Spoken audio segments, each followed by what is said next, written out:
guys, welcome to my birthday Q&A 4 months late. About 4 months ago I got on my blog and asked y'all if you had any questions for a birthday Q&A, and of course the day I went to go film it I wound up in the emergency room, and then one thing led to another and here we are, finally. So the first questions come from Nicole, and she asked, what is your favorite part about being a writer? I think just being able to write the stories that I want to, and being able to create all the worlds and the characters and being able to explore the world through their eyes and getting all of those new perspectives is really fascinating, because it's not just my thoughts, I'm learning about the world through somebody else's eyes, and not many people get to have that experience, but I think that's definitely one of my favorite parts about being a writer. Her next question is, if you could have dinner with any character, either one of your own or one from a different story, who would it be and why? I think I would probably like to have dinner with Bilbo Baggins, because he and I are kindred spirits, and I think that would be a lot of fun. Alright, next question is, most valuable lesson you learned in publishing Ship Secrets and Survivors? I learned a lot of lessons while publishing that, but I think one of the biggest ones is the fact that while I'm capable of doing a whole lot more than I ever thought I could, I'm not capable of doing everything. And I think that's a really important lesson, especially for people who are looking to indie publish, is sometimes you're going to have to do a lot of stuff that you never thought you would have to do, but you will still have to hire out things. And it's really important when, especially, it's expensive and you might be like, I don't want to pay for somebody to do this, and you have to budget and all that, and you're gonna have to do that for some things like cover or for editing and things like that. You're gonna have to pay somebody else to do that because you're not gonna be able to do that necessarily on your own. Now that might look different for you. You might pay somebody to do formatting or something and not the cover. You might be able to do that pretty well and you won't have to pay that, but you will have to pay someone else to do some of the things, because you don't have the time or the energy or the skill sets to do all the things required for indie publishing. So I think that's one of the things I learned the most during that whole journey. Her last question is, do you like coffee? And if you do, how do you like it prepared? And my brother's making a face behind the camera. He knows I love coffee. But anyway, my prompt here for this question is this lovely Lord of the Rings mug. It says, I like coffee darker than the Mines of Moria and stronger than Balrog.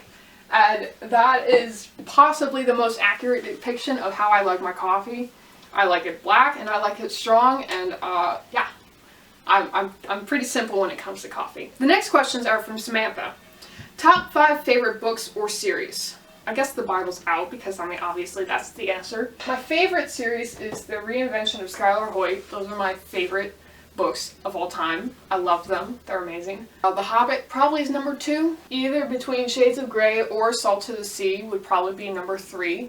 Does my own book count?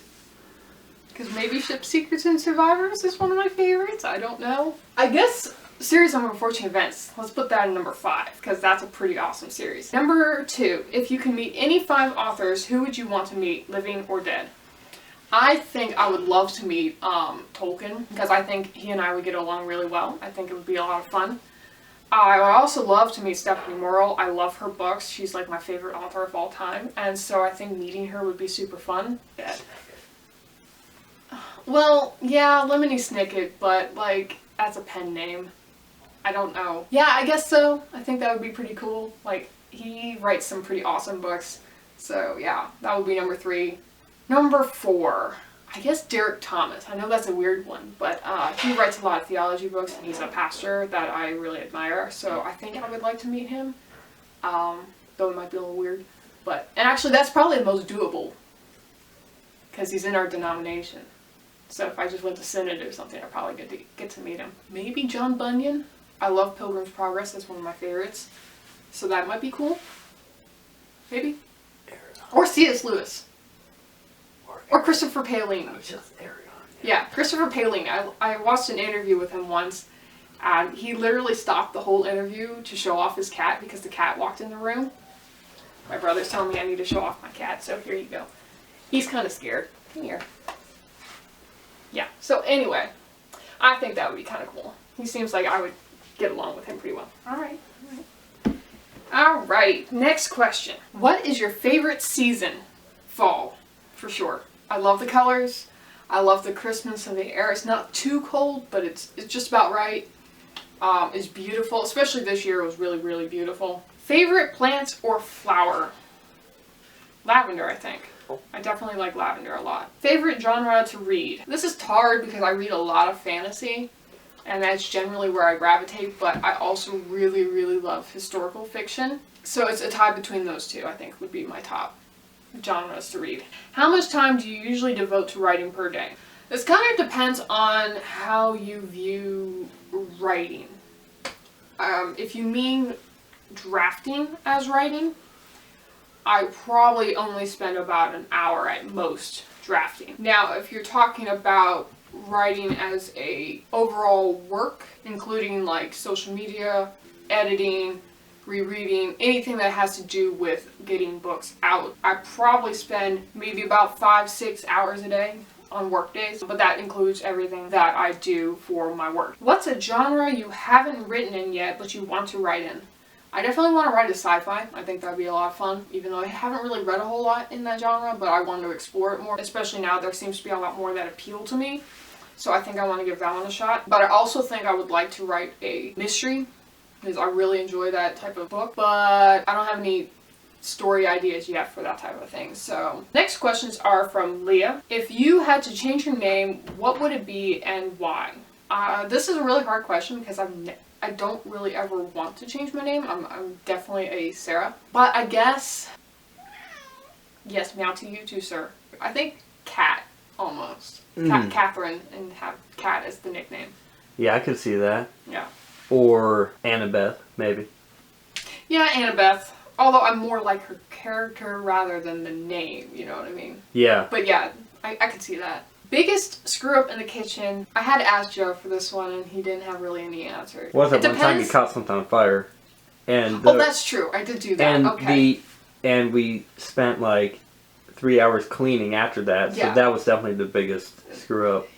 Yeah. Because of the after effect. Yeah, so I was cooking one day recently, and there was stuff in the pan underneath the stove, and it caught on fire. And it was kind of funny at the moment because like I was talking with Joe and I wasn't really paying attention, and he's like, "There's fire behind you," and turn around and it's like and so like I'm kind of freaking out. I run to go get flour to dump on it, and Joe runs and goes and gets the fire extinguisher and douses it. And to be honest, media doesn't really tell you the truth about fire extinguishers and what their effects are. We spent 3 hours that evening cleaning up after a 1 second blast. 1 second blast, yeah, of the fire extinguisher. And yeah, that might be it. What mildly annoying curse would you curse people with? I thought about this one long and hard, and I think what I would do, and this might not be mildly annoying, this might actually be downright evil, but I think I would curse people with the inability to use the letter E in the English language. They cannot write with it anymore. I think that would be it. The next questions are from MK. If you were to go on the most epic trip ever, where would you go? Multiple destinations, countries. Sorry, the camera cut off right there. But anyway, yeah, I would do a North America tour, like Michigan, Ohio, stuff like that, and then go into Canada, and that would be my ideal trip. The next question is from Jem. If you had to choose one story world to write in forevermore, which would it be? This is not a very nice question because I have 2, maybe 3 story worlds that I really love to write in. I feel obligated to say the Pirate Hunter world just because it's not just me writing it, and that's the one we're actually pursuing to publish right at the moment. But there's Raylands, which I've been writing in for like a decade, so I really love that world and I would love to continue writing in it. And then there's the dystopian world I have for Simon Says and the other books in that series. Honestly, I think it would be that world, the Simon Says world, though, because there's so much to it that I've put into it, and I love that series a lot, and if I didn't get to write in that series, I would be devastated. So, probably that world. The next questions are from Julian. If you were able to keep as many cats as you wanted, in theory with like unlimited resources for food, litter, etc., would you have a bunch, or like 1 or 2, maybe just 10, or 100? Dustfinger's very offended that you asked that because he's his only child and he likes it that way. I would probably realistically only want about 1 or 2 because I want to be able to make sure that not only do they have the necessities that they need, I would also like to be able to give them as much love and attention as I can, because if I had too many. It would just be like, okay, here's some pets, you know, whatever. And they wouldn't really get enough attention, and I just don't really like that. So I think probably 1 or 2 would be the best. A time where you wanted to slap some random stranger upside the head for something. No, that's not it. I don't really want to tell this story, but anyway, one time I was doing a ride and tie. And if you don't know what a ride and tie is, it's a race with 2 people and a horse on a team, and one person rides, one person runs or walks, and then you leapfrog, you exchange your places on and off the horse down the trail until you reach the end. But anyway, I was on the ground at the time, and this group of endurance riders come barreling past, and one lady pulls off and is clearly frustrated, and she demands that I adjust her stirrups. Well, I don't like adjusting stirrups because like every single saddle, the way to do it is completely different, at least in my experience, and so I'm just like kind of flustered as well, and I don't know how to change them, and every time I do it, no matter which direction I pull it, it's wrong, apparently. And so finally I was like, I don't really know what I'm doing. She's like, well, obviously.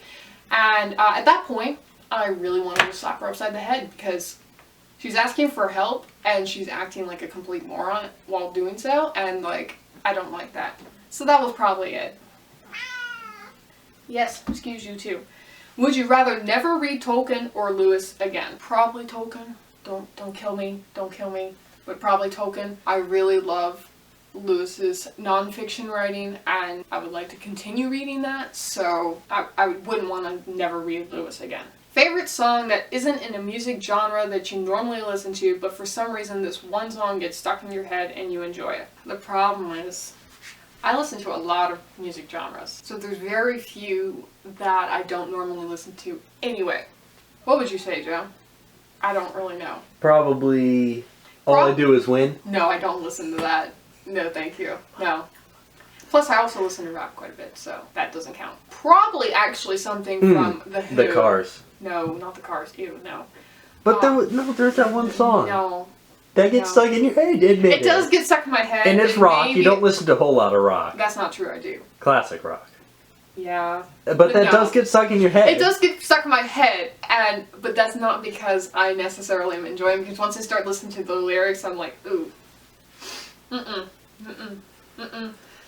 Maybe something from The Who, not The Who as in old music, but The Who HU, which is Mongolian rock. I do actually like that. I don't know if I would actually like the lyrics if I knew what they were in English, but it's really cool music if you're liking foreign music. That's definitely something to look into. So maybe something from them. Alright, and Joe, do you have any questions before we wrap up? I can't think of any, but... He probably knows everything there is to know about me, so think of one. One question. Make it a real tough one. If you could have written any of the books that's on, that you own in this room, which one would it be?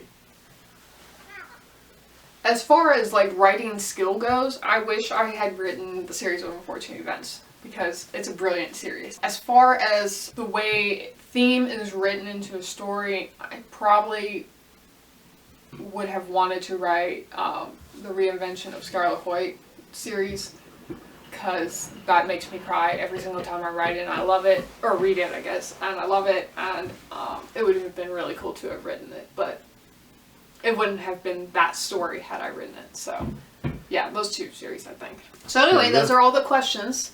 I hope you enjoyed watching it, and maybe I'll have some more videos soon, don't know. I'm thinking of maybe actually going and doing some YouTube stuff, so keep an eye out for that if I actually do. And thank you so much for watching. Bye. It's not in focus, it needs to go. You pull the viewfinder over your way. Up, up, up. Yeah, you can use the viewfinder. Yeah, why do you need it? Just to make sure I look fine. I'll tell you if you look ugly here or not. You're ugly. Your butt. Oh, it's filming. We had to do this for a blooper. Yeah, bloopers. You're a jerk. I'm just glad I didn't say something else. Alright.